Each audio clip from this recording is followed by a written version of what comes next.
मेरे YouTube channel पे आप सभी मित्रों का हार्दिक स्वागत और अभिनंदन है। 31 अगस्त 2022 को यूपी ट्रिपल एससी का जो फॉर्म मुख्य सेविका वाला निकला था, उसको 31 अगस्त 2022 की डेट में यूपी ट्रिपल एससी आयोग ने उसका सिलेबस जारी कर दिया है। पूरी डिटेल आइए हम इस वीडियो में देखते हैं। उत्तर प्रदेश अधीनस्थ सेवा चयन आयोग, पिकअप भवन, लखनऊ दिनांक 31 अगस्त 2022। आवश्यक सूचना देखिए, आप लोग इसकी क्या आवश्यक सूचना लोग दे रहे हैं। उत्तर प्रदेश अधीनस्थ सेवा चयन आयोग लखनऊ द्वारा प्रारंभिक अहर्ता परीक्षा 2021 के अंतर्गत मुख्य सेविका पद की मुख्य परीक्षा हेतु विज्ञापन संख्या 5 परीक्षा 2022 में प्रकाशित ऑनलाइन आवेदन आमंत्रित किए गए हैं। उक्त विज्ञापन हेतु बिंदु 10 में यह उल्लिखित है कि लिखित परीक्षा हेतु परीक्षा योजना एवं पाठ्यक्रम को आयोग की वेबसाइट पर यथा समय पृथक से प्रकाशित किया जाएगा। तद अनुक्रम में अभ्यर्थी की सूचना शासनादेश संख्या 930 3/2022 दिनांक 10 अगस्त 2022 द्वारा मुख्य सेविका पद की मुख्य परीक्षा स्थगित परीक्षा योजना एवं पाठ्यक्रम निम्नवत है। तो जो मुख्य सेविका पद की मुख्य परीक्षा हेतु स्वीकृत परीक्षा योजना एवं पाठ्यक्रम निम्नवत है। जो अभ्यर्थी, जो स्टूडेंट्स, जो कैंडिडेट मुख्य सेविका का फॉर्म भरे थे, वो इंतज़ार कर रहे थे कि इसका जो सिलेबस कब यूपी ट्रिपल एससी जारी किया करेगा। तो यूपी ट्रिपल एससी ने 31 अगस्त को इस सिलेबस को जारी कर दिया है। तो नीचे पूरा सिलेबस देखते हैं क्या क्या है। मुख्य सेविका के रिक्त पदों पर चयन हेतु लिखित परीक्षा योजना एवं पाठ्यक्रम। लिखित परीक्षा एक पाली की होगी, जिसमें प्रश्नों की कुल संख्या 100 तथा समयावधि 2 घंटा मतलब 120 मिनट होगी। परीक्षा केवल वस्तुनिष्ठ एवं वैकल्पिक प्रश्नों के होंगे, MCQs होंगे जैसे होता है। प्रत्येक प्रश्न 1 अंक का होगा। लिखित परीक्षा ऋणात्मक अंक निगेटिव मार्किंग दिए जाएंगे, जो प्रत्येक गलत उत्तर पर उस पूर्णांक के 1/4 अर्थात 25% अंक होगी। 1/4 निगेटिव मार्किंग है, ये देखिए 1/4 उसकी निगेटिव मार्किंग है। और सही उत्तर के लिए 1 अंक प्रदान किया जाएगा। प्रत्येक प्रश्न का 1 अंक होगा। ठीक, तो 100 क्वेश्चन होंगे और 2 घंटा समय होगा। ये देखिए परीक्षा योजना, विषयगत ज्ञान, प्रश्नों की संख्या 100, निर्धारित कुल अंक 100, समयावधि 2 घंटा। तो इसमें केवल विषयगत ज्ञान की मुख्य परीक्षा होगी, उसको विषयगत ज्ञान से रिलेटेड क्वेश्चन में पूछे जाएंगे और उसके अलावा और कोई क्वेश्चन नहीं पूछा जाएगा। तो जो बहुत यूट्यूब पे आ रहा था कि सामान्य ज्ञान का क्वेश्चन आएगा, हिंदी का क्वेश्चन आएगा,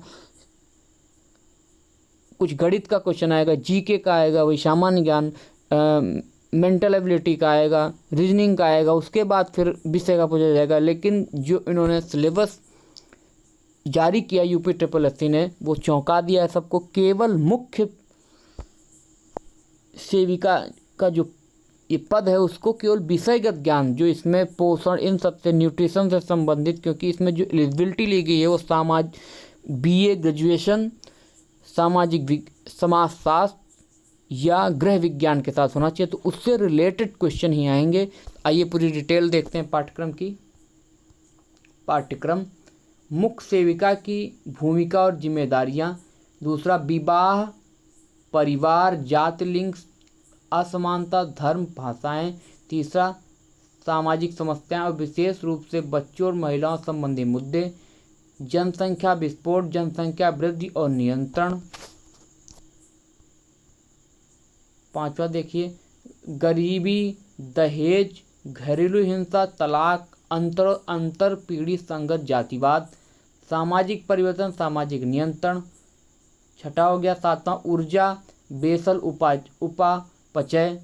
8वां, संतुलित आहार, भोजन का कैलोरी मान और वजन प्रबंधन। 9वां भोजन के आवश्यक प्रोटीन, कार्बोहाइड्रेट, वसा, विटामिन, खनिज, पानी, उनके स्रोत, आवश्यकताएं, कमी से होने वाले रोग। 10वां गर्भधारण और गर्भावस्था की जटिलताओं के संकेत, प्रसव, गर्भधारण के दौरान पुष्टाहार की आवश्यकता, जन्म के चरण, प्रसव के प्रकार, महिला स्वास्थ्य एवं गर्भपात।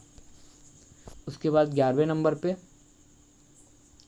वृद्धि एवं विकास, शारीरिक विकास, मोटर विकास, भावनात्मक विकास, भाषा विकास, सामाजिक विकास, संज्ञानात्मक विकास। 12वां नवजात की देखभाल, स्तनपान के तरीके, कुपोषण एवं पूरक पोषण। 13 जीवन चक्र के दौरान पोषण, शैशवावस्था, बचपन, किशोरावस्था, बाद में शिशु मृत्यु दर एवं मातृ मृत्यु दर। 14वां खाना पकाने के दौरान पोषक तत्वों का संरक्षण, खाद्य पदार्थों के अंकुरण, किण्वन, खाद्य तालमेल के पोषण मूल्य को बढ़ाने के पारंपरिक तरीके। 15वां बाल विकास के चरण और विकास को प्रभावित करने वाला कारक। 16 प्रतिरक्षा प्रशिक्षण के प्रकार और अनुसूची, इम्यूनाइजेशन, टीकाकरण। तो ये इनका सिलेबस। फिर उसके बाद अभी सिलेबस खत्म नहीं हुआ है। 17वां पॉइंट है रोग, बुखार, डिप्थीरिया, काली खांसी, टिटनेस, पोलियोमाइलाइटिस, खसरा, तपेदिक, chicken pox, hepatitis, malaria, dengue, typhoid, दस्त, कृमि संक्रमण, एनीमिया, कारण, लक्षण, उपचार। इसके बारे में। 18वें में परामर्श, इसका अर्थ, आवश्यकता और तकनीक, प्रभावी संचार और इसके कौशल। 19 स्वास्थ्य एजेंसियां, WHO, UNICEF, UNFPA, UNDPA, red cross, Indian council for child welfare, family planning association of India आदि। 20वां सार्वभौमिक टीकाकरण कार्यक्रम, जन्म से पूर्व, जन्म के पश्चात टीकाकरण। तो ये इनका सिलेबस है पूरा। और नीचे इसी को हिंदी में भी इसका ट्रांसलेशन है पूरा सिलेबस का। तो जो यूट्यूबर ये दावा कर रहे थे कि सिलेबस जो इनका आएगा वो अलग अलग पार्ट में डिवाइड होगा और विषयगत ज्ञान के अलावा सिलेबस में हिंदी आएगा, जीके आएगा, करंट अफेयर्स आएगा, रीजनिंग आएगी, मैथ आएगा, ऐसा कुछ नहीं हुआ। UPSS ने जो सिलेबस जाएगी उसमें केवल विषयगत ज्ञान के अंतर्गत जो क्वेश्चन बनेंगे उसी का ही इन्होंने सिलेबस जारी किया है। गृह विज्ञान, जो होम साइंस और समाजशास्त्र जो सब्जेक्ट जिनका था वो भर सकते थे इस फॉर्म को। तो मेनली इसमें केवल जो सिलेबस दिया गया है वो गृह विज्ञान का ही सिलेबस है। तो गृह विज्ञान में जो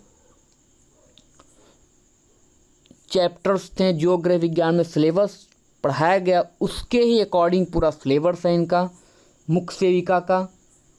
तो सभी लोग इस वीडियो को अच्छे से देखें, सिलेबस का अच्छे से अध्ययन करें, उसके अनुसार अपनी तैयारी को करें और मुख्य सेविका में सफल हों, मुख्य सेविका की परीक्षा को पास करें और अपनी नौकरी को सुनिश्चित करें।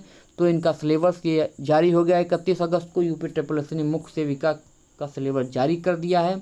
तो आप लोगों ने देखा सिलेबस पूरा, हमने इसको बताया पूरा सिलेबस अच्छे से, क्या क्या पाठ्यक्रम है इनका। विषयगत ज्ञान का 100 क्वेश्चन आएगा, कुल 100 अंक होंगे, 2 घंटा का समय मिलेगा आपको और 1/4 नेगेटिव मार्किंग है। और पूरा पाठ्यक्रम ये सिलेबस का 1 से लेके पूरा पॉइंट वाइज दिया हुआ है 20 तक।